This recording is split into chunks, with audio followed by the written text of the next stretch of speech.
রবিবার আগরতলা প্রেস ক্লাবে বার্ষিক সাধারণ সভার পরে 2 বছরের জন্য নতুন পরিচালন কমিটির ভোট গ্রহণ করা হয়। মোট ভোটদাতার সংখ্যা 241 জন।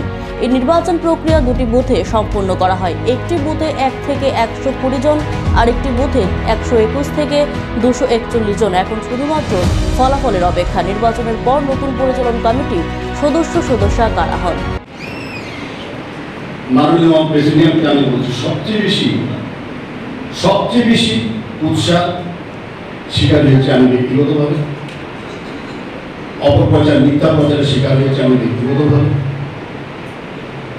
আমার দুটো মামলা করতে হয়েছে, একটা করতে হয়েছে পূর্ব থানা, একটা অ্যাডভোকেট নোটিশ পাঠাতে হয়েছে। এটা আমার পক্ষে দুর্ভাগ্যজনক। একটা বিষয় আমি তুলতাম না এখানে, যেহেতু সংগঠনের কমিটিতে উল্লেখ করা আছে যে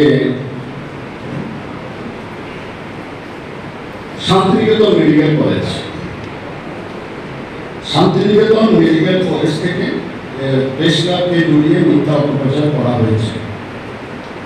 বিষয়টা আমি একটু স্পষ্ট করে বলি, অথরিটি বলে আপনারা এখান থেকে দাঁড়িয়েও আমাকে বলতে পারেন, কোনো অসুবিধা নেই। একটা প্রেস ক্লাবের সাইট করা হয়েছে, আগরতলা প্রেস ক্লাব,